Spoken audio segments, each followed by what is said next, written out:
We're on the road. Where transportation goes, community grows. Welcome to On the Road with the MTA.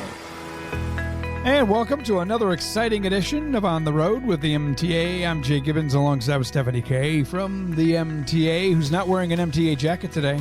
No, I took that one off. It's at my desk. That's on the back of my chair at my desk. There you go. I know. It was a nice day. Didn't need that warmth. Not yet. But down here in the studio, it's a rather cold. Yes, we're in the dungeon. I have my white little blazer jacket on, but I could use an MTA jacket right now. Yes. Darn. Put a sweater on. I think I will. Well, anyway, I don't need it when, we're warm when we need it, and our bellies are full when we need it. Aren't you so grateful you can go to your cupboards and get food whenever you want? Very grateful. So grateful for that. But you know what? Not everybody has that opportunity and that pleasure. And that's why we have someone with us today. Her name is Caitlin McLaughlin, and she is the development coordinator of the Food Bank of Eastern Michigan.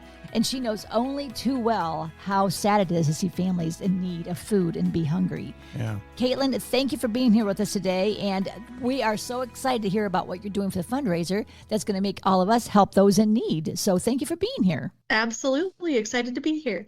Now, Caitlin, how many do you think, this could probably put you on the spot, but the percentage of people in Genesee County that actually use your services there at the Food Bank of Eastern Michigan for food? I don't have that number off the top of my head, but I do know in our 22 county service area, there's over 210,000 people using our services. Wow. So a lot of people are in need in our area. And we're just here doing the best we can to service all of those who require our services. Well, I know the need is extreme. I can't imagine like little kids going hungry. Mm-hmm. And I know a lot of kids don't even eat at home. They only eat at school when something's provided. And that's why I love that when we have the free food services, which I think are being cut. Which is sad. Yeah. I know, very sad. So you have taken the backpack program. I know you were doing that where you would send kids home with food on their backpacks. And one little boy was not eating all of it because he was trying to share it with his sister. And I found that to be so sad. And then you discovered that if they had a backpack, they were kind of targeted by the kids going, oh, you're using the food bank. You're using some extra help for food.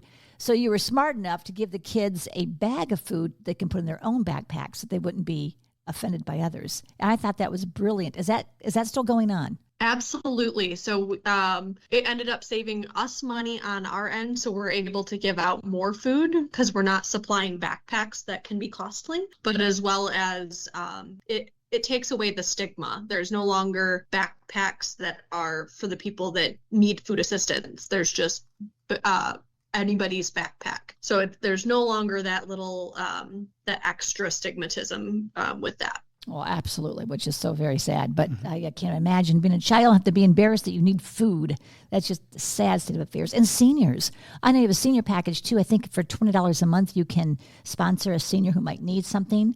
And with that, once a month, they're given a package, which volunteers will deliver to their homes. And inside, Jay, they have canned goods, and they have food, but they also have toilet paper, and they have toothpaste, and they have things of that nature as well. Yeah.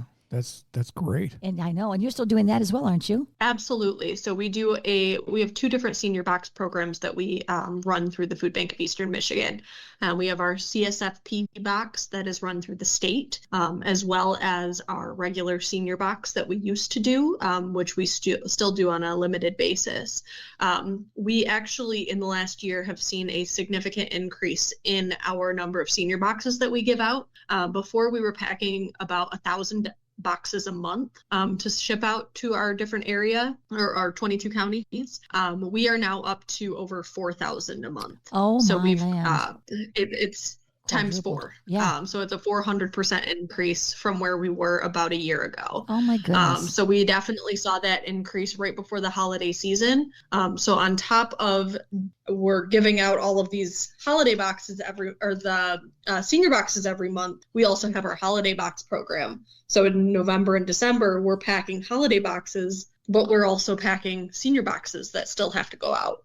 So we did around 7,000 holiday boxes last November and December. So in November and December alone, we packed 8,000 senior boxes and 7,000 holiday boxes. My land. We're definitely, the need is there. And that's also where our volunteers come in. Volunteers are the ones that are packing those boxes primarily because we have a very limited warehouse staff. Well, I know the Rotary of, the Genesee Valley Rotary. We go over there once a month or whenever we can to help sort food and deliver things. And now, is there a way that maybe you need Girl Scout troops or Boy Scout troops or maybe other organizations are looking to volunteer? Can you take the groups like that to come over and help you? Oh, absolutely. We do have stricter rules with age limits and things like that, but that's only for what jobs they can do are limited. But that doesn't mean we definitely cannot use all the volunteers that we can use. In fact, I volunteered last November or December holiday time.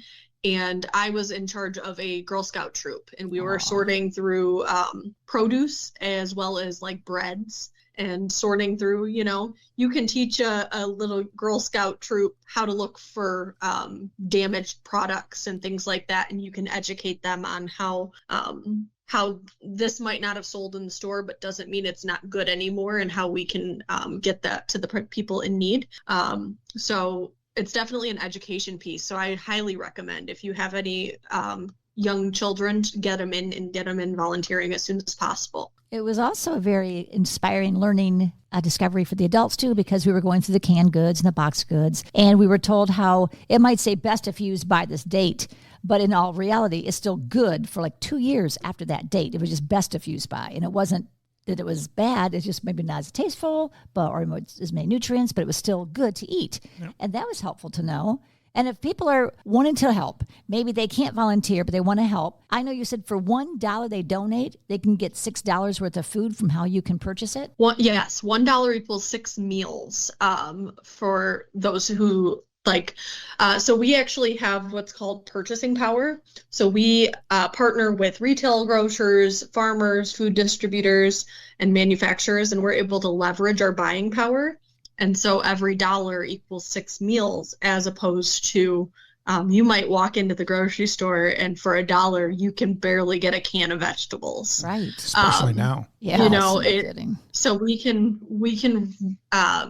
get entire truckloads for significant cost decrease.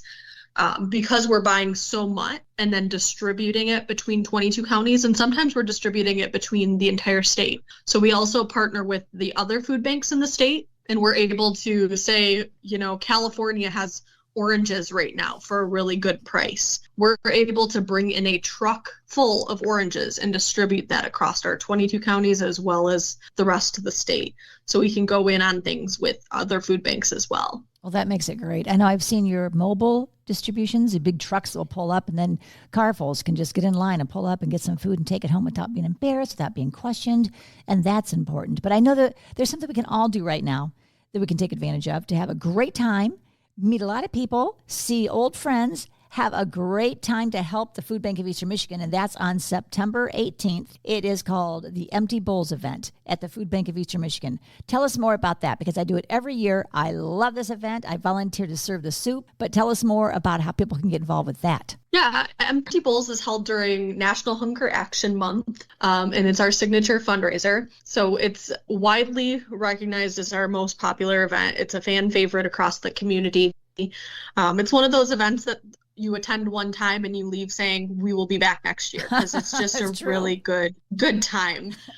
So all guests leave with a handcrafted bowl as a reminder of hunger in our community. And your ticket actually helps us fill empty bowls all year round. So it's a meal. So you either pick a lunch or a dinner time frame, and you come and you enjoy a simple meal of soup, bread, and dessert. We say simple just because it's soup, bread, and dessert, but really it's not simple. It is delicious soup. We have 14 soup stations. Between 8 and 14 of them are up and running at any given point, just depending on if they're switching out and things like that. And they are all donated by local restaurants. So we've got about 30 restaurants that donate soup to our event, and those are heated up and served right then and there, and you get delicious soup from all across the area. It gives you a chance to try the different soups from different people, the different types you might not try ordinarily. Maybe you're afraid to order clam chowder if you don't like seafood, but when you try a little taste, like, hey, I think I like that. Have you ever been there, Jay, for the Empty Bowls? Not yet. Oh my gosh! I know. I want you to get your wife. I know live further away, but if you ever get a chance, it's from 11 until 2 on the 18th, and then once again from 5 until 7:30. And she was saying simple. You're right. It's not just simple, because when you walk in, there's 14 different vast, delicious soups. You can try all of them if you want.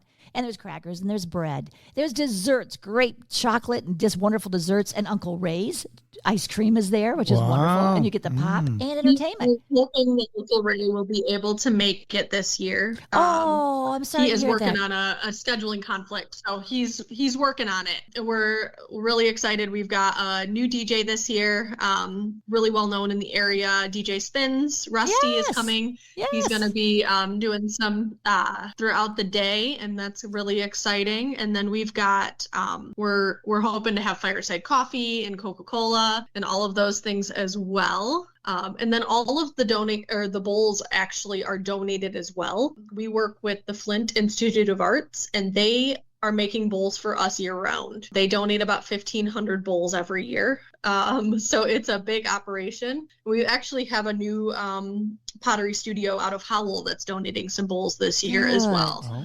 Oak Grove Pottery. That's the hardest part, Jay, is the food is great. It's easy. Eat what you want, as much as you want. You're visiting with friends, and DJ Spins is great. He's very entertaining. But when you go in this room, there's probably at least 10 tables full of all these different beautiful and unique bowls, handmade.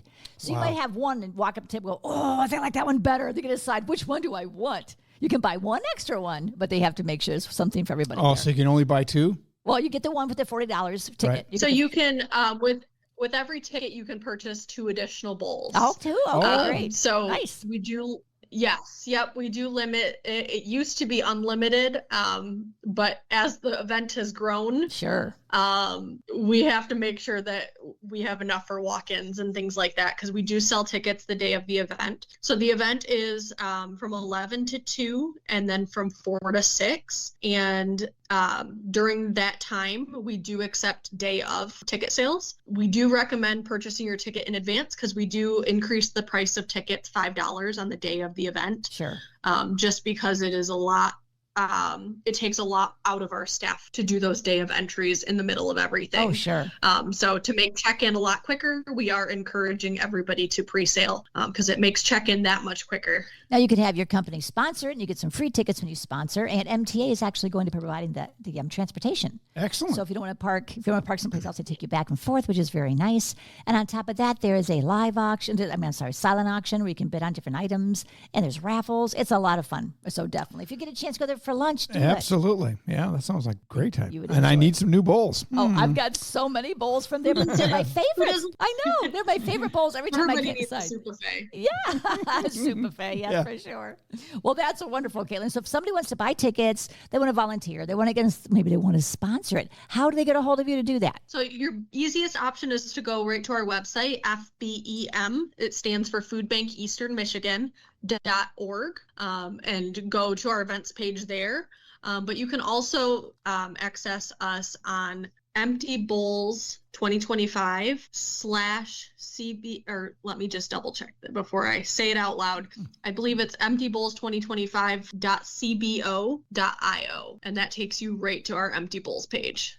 Okay. Well, it's definitely worth doing. I don't think I've missed one year yet. I like to help volunteer. I like to eat. I like to meet friends. Oh, we got that many soups on hand? Yes, and I love, love, love the bowls that I have. I use them. They're my favorites. As a matter of fact, when you go there, Jay, if you find a soup you like, maybe go back and get a second bowl, because once they're gone, they're gone. And then they bring out another one from someplace else.